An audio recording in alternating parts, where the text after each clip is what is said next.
Well, it's very nice to come along and speak to everyone today, and I've heard really fantastic things about what you've done so far. Hello. And so Rachel asked me to come along and talk something about the history of particularly enslaved women of African descent on cotton plantations. But what I thought I'd talk about would be sort of three different elements which I think feed in to that experience of working women, enslaved women of African descent on the cotton plantation in the Americas. And the first thing I thought I'd just sort of reflect on was the actual process of enslavement. Then I'll go on to focus on the actual working life on the cotton plantation.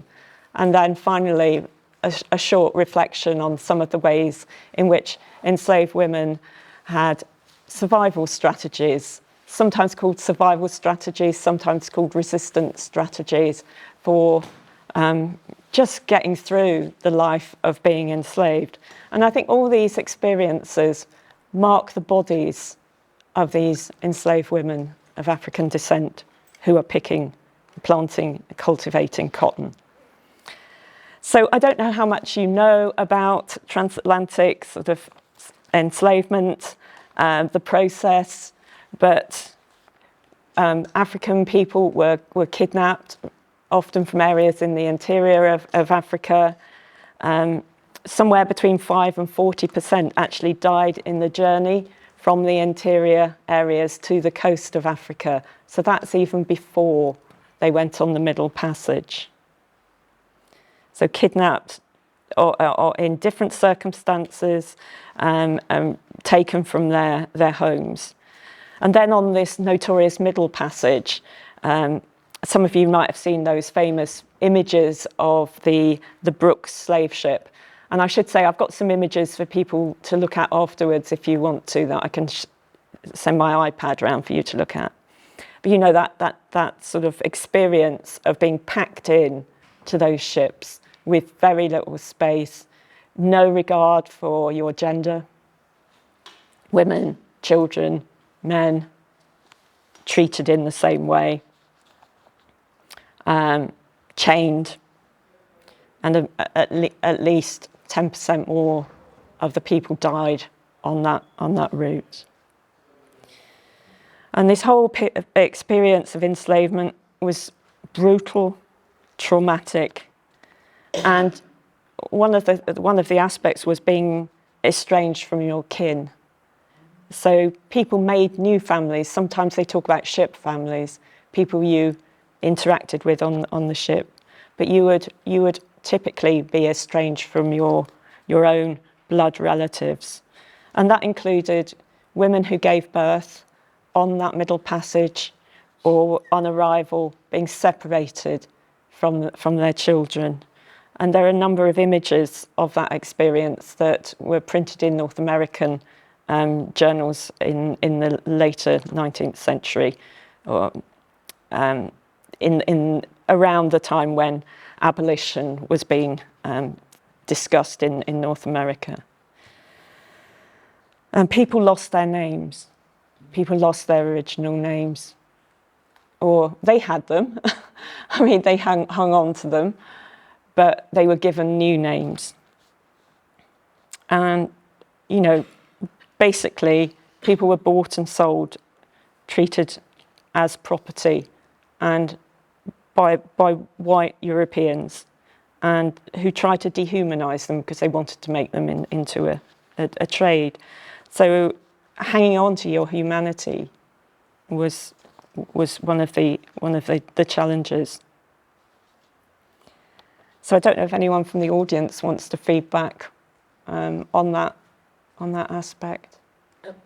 We did hear an awful lot from these two ladies, which opened my eyes. I mean, I knew quite a lot about it, but you told us a lot about what happened.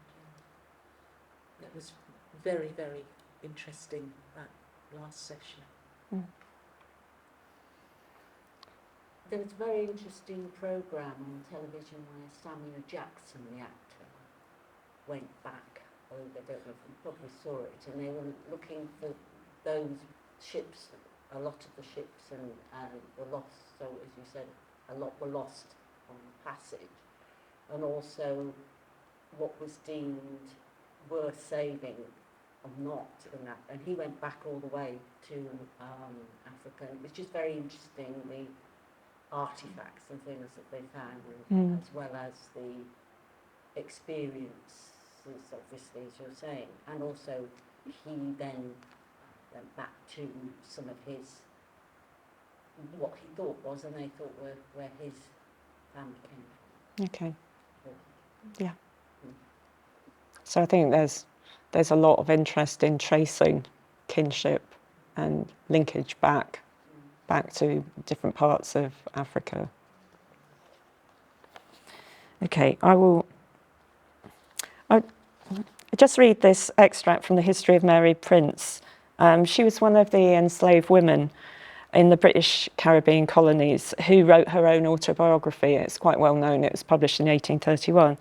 And when it was published with the assistance of the Anti-Slavery Society, it described this dehumanising experience, but it also worked against it to cast white planters as butchers. So this is just a short extract. It's her experience of being sold. I was soon surrounded by strange men who examined and handled me in the same manner that a butcher would a calf or a lamb he was about to purchase, and who talked about my shape and size in like words, as if I could no more understand their meaning than the dumb beasts. I was then put up for sale.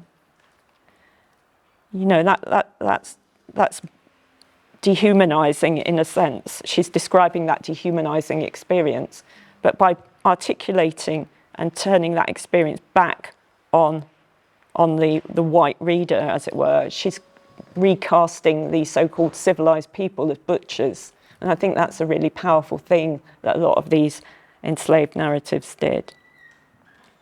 Okay, I'm just going to go through that.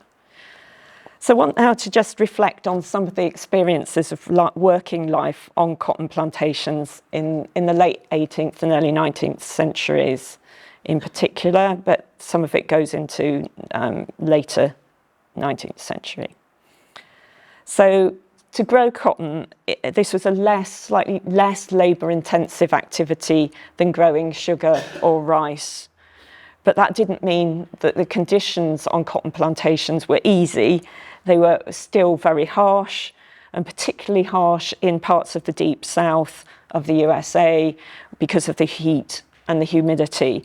And I think that would apply also to the British colonies on the northern coast of South America, with much more sort of this heat and humidity and disease was very prominent in those colonies.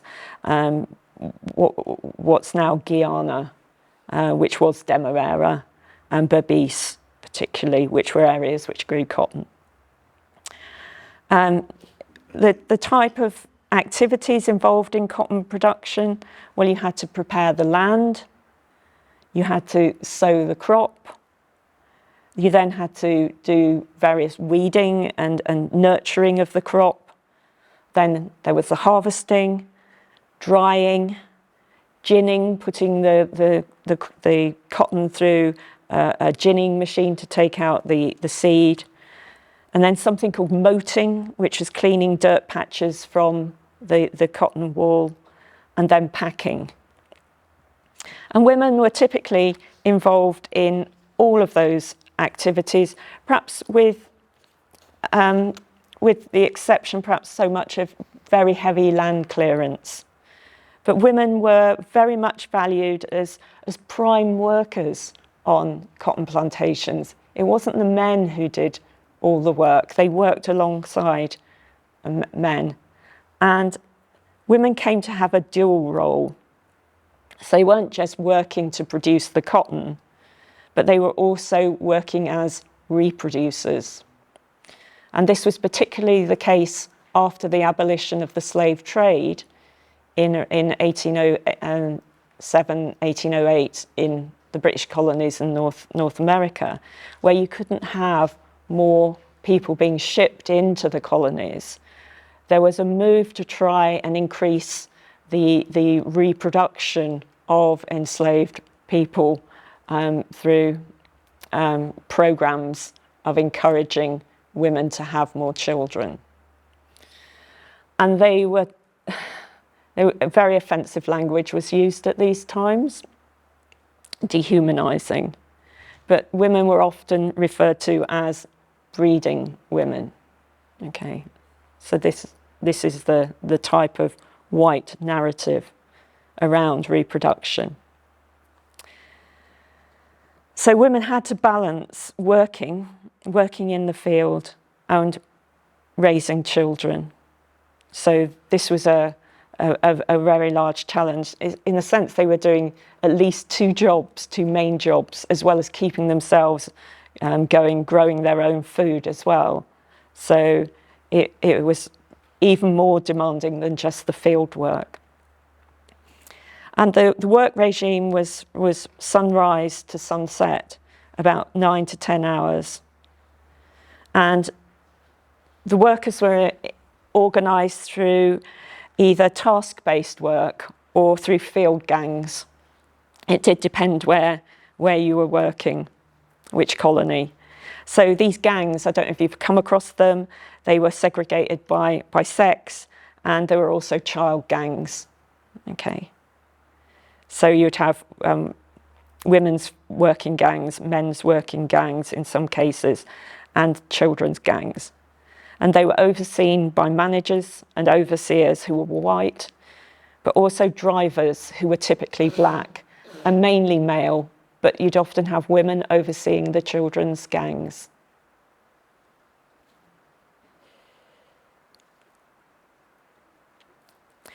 So women were really central to the production of cotton.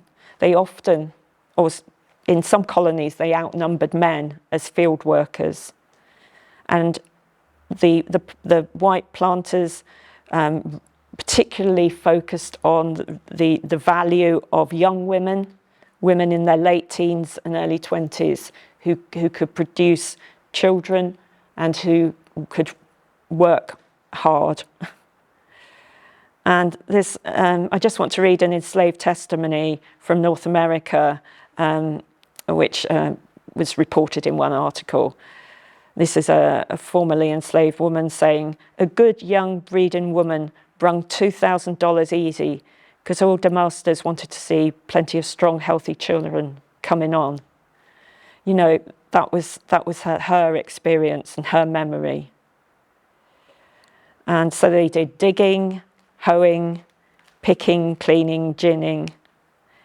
And women were particularly renowned and particularly skilled in the production of crops. That they had that experience from many African societies where they would be responsible for agricultural activities. And they were particularly skilled in picking cotton.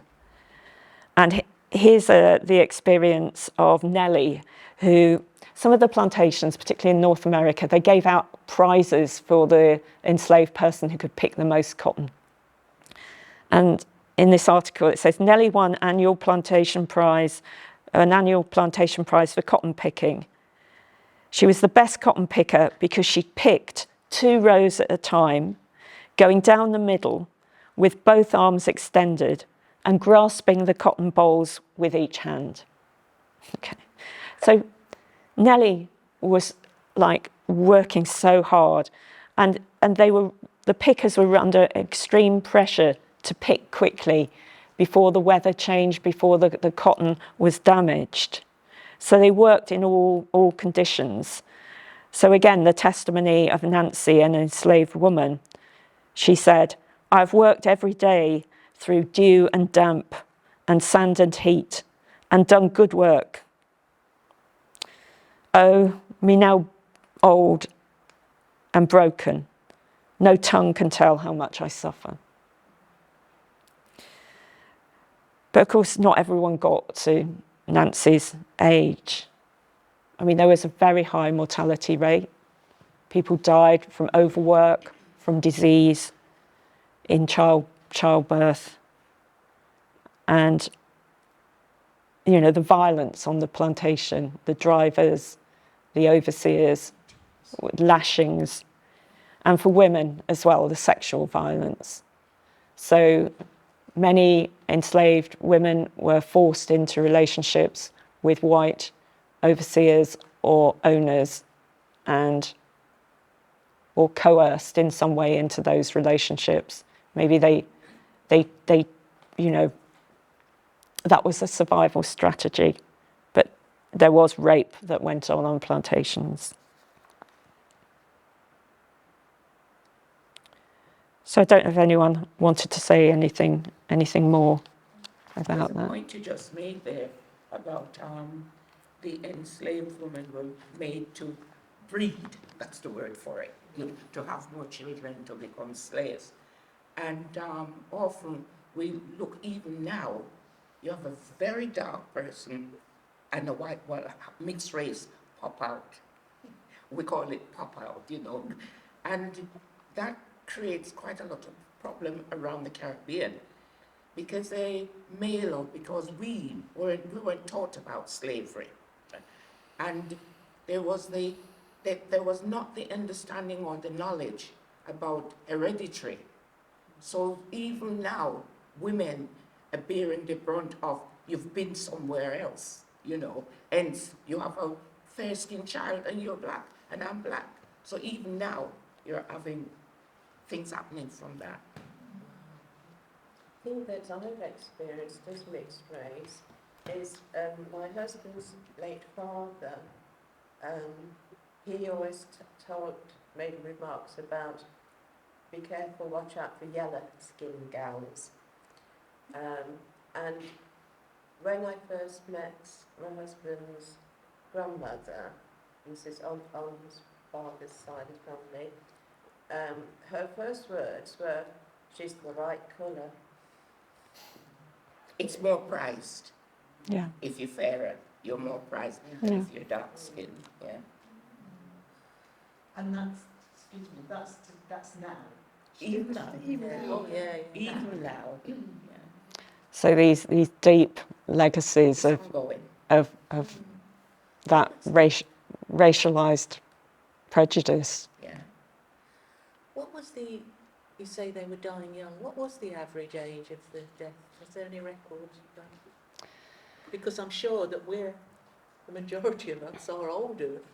We wouldn't have been cotton picking at our age. So there was very high infant mortality rates. So children under 1, there was very high. And then The adults. I bet they didn't live very long. so it then, you know, then there were higher mortality rates. If you could get through your 20s, 30s into the 40s, you were doing well. But you do see some older people on the plantations. Perhaps they looked older, perhaps they were younger. Yeah, you've got you've got details of ages kept, particularly in the early 19th century when colonies had to produce some records about the enslaved populations. So you've got some reasonable records there about. They were very interested at that time in reporting on births and deaths because they wanted to increase the population. So knowing how old people were was important. But some of them must have been estimates. But if you could move out of the really difficult field work into a domestic setting, or if you were a carpenter or one of these other professions like carpentry, shoemaking, there was a less high level of mortality there. And for women working in domestic roles, there was less high mortality than in the field gangs. So, yeah, but it was very high. So I think, you know, the level of population in the British Caribbean was sort of at least a third less than the numbers of people who'd actually been transported across the Atlantic. So by the end of the period of slavery, so there was something like just over 2 million transported to the British Caribbean, and I think the population was less than 1 million in the whole of the British Caribbean. I think they're rough figures. So you could see people just didn't survive long in these conditions. Sorry, this is obviously very, this is a brutal history.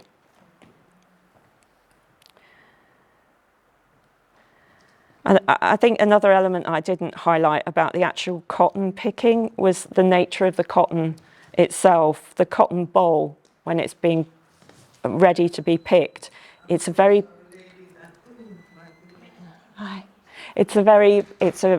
opens up into this prickly bowl with the cotton in it. So you have to be very careful not to get cut or when you're picking. So your hands and fingers can be lacerated. So you need to be careful and accurate. So it's highly skilled activity to pick cotton without damaging your hands and fingers. So this idea that field workers were not skilled is something I really don't like. I really think we should get away from thinking about this. These were skilled activities. You had to have that skill to survive cotton picking.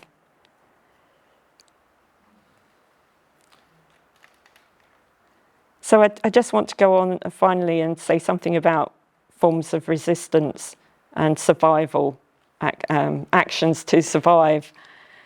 How do you resist this system? You're not allowed to move off the plantation without a permit. You're not allowed to marry without the permission of the master, the owner. So how do you survive this? You're not treated as a subject. You can't go to court typically and take.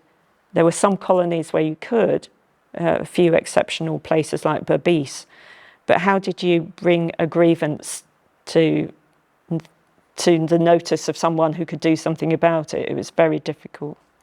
So how did you survive? Well, you might survive by working slowly, but then you risk then getting beaten, getting flogged. So there was always someone, the driver with a whip or an overseer with a whip, monitoring what was going on in the cotton field. You might run away. I mean, lots of people did run away, but then you would likely get punished when they found you, unless you got to the north of America and got through the Underground Railroad, for example. Some people managed to save money and buy their freedom, but you could only buy your freedom if your owner allowed you to do that, even if you had the money. And some took more physical action by joining in rebellions and helping or running away and joining the Maroons. But they were probably in the minority. And as women could resist by resisting motherhood. And you could do that in a variety of ways. Abstinence, abortion, just not wanting to raise a child into slavery. So there were many ways that there was resistance to motherhood.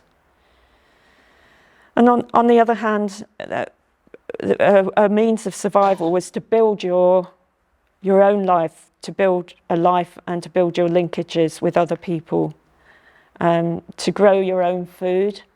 So you had to grow food typically for yourself, not just work in the fields, but grow your own food.